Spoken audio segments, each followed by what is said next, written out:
Call of Duty est de retour. C'est la bonne année pour Call of. Vous allez entendre ça à chaque année, World War 2 et Black Ops 4 plus particulièrement. Et Modern Warfare arrive avec le futur de Call of Duty, je me suis dit, je vais donner mon avis sur ce qui se passe. Dans ma vidéo sur Black Ops 2 que j'ai sorti il y a quelques semaines, j'ai vu beaucoup de commentaires de personnes qui me disaient peut-être que le nouveau Call of va, on va dire, faire revivre Call of Duty. Alors je suis intéressé d'avoir votre avis dans les commentaires, est-ce que vous pensez que ça va marcher ou pas? Mais je vais vous expliquer pourquoi ça va marcher et ça va pas marcher. Je veux dire, Call of Duty est pas mort, hein. Les ventes sont toujours très élevées. Moins qu'avant, mais toujours très élevées. Alors déjà demain j'aurai une vidéo incroyable sur Black Ops 3, donc si vous voulez la voir, bah soyez là, c'est tout. Mais donc pour commencer avec Modern Warfare, tout ce qui se passe avec ce jeu a l'air incroyable. Ils sont en train en fait de suivre l'effet Assassin's Creed. Vous vous rappelez d'Assassin's Creed? Ça sortait toutes les années, c'était tout le temps la même chose. Et vers la fin les gens en avaient marre et donc ils ont totalement supprimé l'idée d'Assassin's Creed. Ils ont juste gardé le nom, mais ils ont fait des jeux totalement différents. Maintenant Call of Duty est en train de faire la même chose. Ils sortent toujours à chaque année, bien évidemment, c'est l'idée pour faire le plus d'argent. Mais ils changent tellement de choses. Le gameplay qui a été montré par exemple pour Modern Warfare, j'aurais jamais deviné que c'était Modern Warfare. C'est incroyable. J'aurais jamais deviné que c'était même Call of Duty en fait. Je veux dire, vous m'aurez montré ça il y a 5 ans, je vous aurais pas cru. Alors, c'est une bonne chose comme une mauvaise chose. Ils pouvaient décider de faire un truc dans la continuité de Black Ops 4 ou Infinite Warfare ou World War 2. Ça aurait été une très mauvaise idée d'ailleurs. Ou ils auraient pu faire un Call of style Modern Warfare 2, Modern Warfare 3, Black Ops 2, bref, l'époque d'or de Call of Duty. Donc 3 possibilités et ils ont pris la plus risquée. Mais celle qui peut aussi le plus payer. Je veux dire, tout ce qu'on entend sur Modern Warfare, c'est l'inverse de Black Ops 4 l'année dernière. Il n'y a que du positif, aucun négatif. Black Ops 4 était rempli de négatifs avec le retrait de la campagne, le Black Ops Pass qui est l'équivalent du Season Pass, avec aussi le fait que le jeu ressemblait à Overwatch dans son alpha. Alors que pour l'instant, tout le monde est super content du jeu, le jeu est extrêmement violent, tout le monde adore la campagne qui est unique.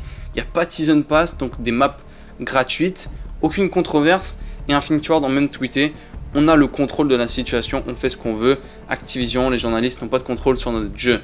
Pour l'instant, ça a l'air littéralement parfait. C'est le début incroyable que Call of Duty avait besoin et n'avait pas eu depuis genre Ghost ou Advanced Warfare. Maintenant, une nouvelle fois, comment ça va fonctionner, c'est que ça va dépendre d'Activision en fait. C'est plus eux qui décident ou pas de niquer un jeu. Les premières impressions d'un jeu, c'est super important. Donc si un jeu sort et qu'il est bien à son début, les gens vont continuer à jouer. L'exemple de World War 2, c'est, je le dis toujours, c'est même pas forcément un mauvais jeu, c'est juste qu'à sa sortie, ce jeu était pourri, probablement le pire Call of. J'ai entendu dire qu'il est devenu bien après, mais la première impression c'est hyper important et que c'est pour les films ou la musique ou les gens en général ou les jeux, c'est le truc le plus important. Donc c'est sûr que quand tu sors ton jeu et qu'il est nul, bah t'es mal barré. Donc maintenant ça va dépendre des microtransactions dans ce jeu, parce que comme j'ai dit, il n'y a pas de Season Pass, donc ils vont perdre une grosse partie de leur argent. Beaucoup de gens achètent par exemple les passes pour deux raisons, plus de maps, mais surtout plus de maps zombies. Et Modern Warfare n'aura donc pas de Season Pass et pas de zombies. Donc comment ils vont faire? C'est là où ce que j'ai un petit peu peur et qui pourrait blinder le jeu de microtransactions, genre de manière inimaginable. Je veux dire, ils n'ont pas de limite, ils pourraient même mettre des killstreaks ou des atouts dans les largages. Qui sait ce qui va se passer? Ça pourrait être un truc hyper agressif pour générer le plus de revenus, parce que le pire c'est que les gens payent. Pour l'instant, la stratégie a l'air bizarre avec Modern Warfare, j'ai l'impression qu'ils sont pas sûrs de où aller. Si vous regardez par exemple, ils ont présenté le gameplay pour la première fois avec des streamers, mais 2 des 4 streamers c'était des streamers Fortnite, et ils ont présenté un mode de jeu bonus, on va dire, du multijoueur pas forcément intéressant.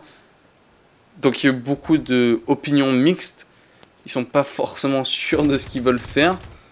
C'est vraiment mélangeant en fait, et j'ai l'impression qu'ils sont toujours pas sûrs de ce qu'ils veulent faire. Ils sont en train de montrer sur Twitter plein de trucs supplémentaires, c'est des idées secondaires, genre vous débarquez dans la map en hélico, c'est hyper bien, ça montre que le jeu est bien monté pour l'instant, mais c'est pas suffisant pour créer que ce soit, c'est des trucs secondaires, c'est bien s'il y a ça dans un jeu, mais si tes idées secondaires sont bien, mais que le principal est nul, bah on va pas aller loin en fait. Donc ouais, je ne sais pas, pour Modern Warfare, c'est une bonne direction, mais c'est risqué, comme j'ai dit, ça va vraiment dépendre de comment ils vont supporter le jeu. Non, maintenant c'est gagnant pour tout le monde, parce que comme j'ai dit, le retour d'une campagne hyper violente qu'on n'a pas eu depuis longtemps, et le mode zombie va continuer parce qu'il y a beaucoup de fans de zombies.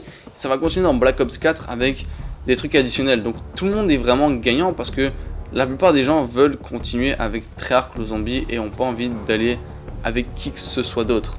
Avec la rumeur actuelle que Black Ops 5 ou un nouveau Black Ops sera en 2020 et sortira après Modern Warfare, c'est aussi une très bonne nouvelle pour la simple raison que à l'époque, la raison pour laquelle Call of Duty était au sommet, c'est parce qu'il y avait une rotation entre Treyarch et Infinity Ward qui était saine, une rotation de jeux modernes avec Treyarch qui avait la liberté d'aller dans n'importe quel temps en fait. Alors c'est pour une autre vidéo ça, mais ça me plaît vraiment que Sledgehammer soit dégagé de 2020, en tout cas selon les rumeurs, et j'ai une vidéo là-dessus, je vous invite à aller la voir, parce que ça pourrait remettre une concurrence saine. Sledgehammer m'ont jamais vraiment plu, et World War 2 c'est pour moi totalement à côté de la plaque, donc je suis content que Treyarch soit là à leur place. Alors il faut voir le jeu, mais c'est bien sûr un petit peu parlé à l'avance parce qu'il n'y a rien dessus.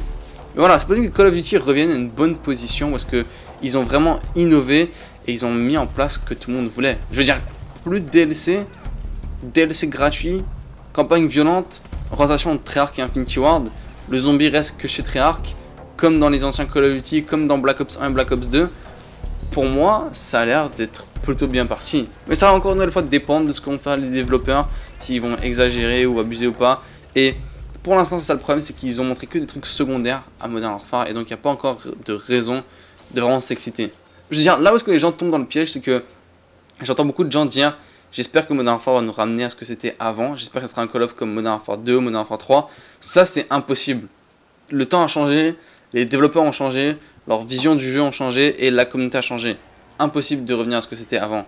Et même si c'est dommage, il faut pas le comparer de cette manière parce que sinon vous allez être déçu à 100% parce que comme j'ai dit, c'est impossible de revenir à ce que c'était avant. Bref, dans tous les cas, donnez-moi votre avis dans l'espace des commentaires. Est-ce que vous pensez que Modern Warfare et Black Ops 5, le retour à cette rotation et on va dire d'une sorte de Call of Duty basique vous plaît? Merci d'avoir regardé la vidéo les gars, je vous dis ciao et on se retrouve vite pour d'autres vidéos. Peace.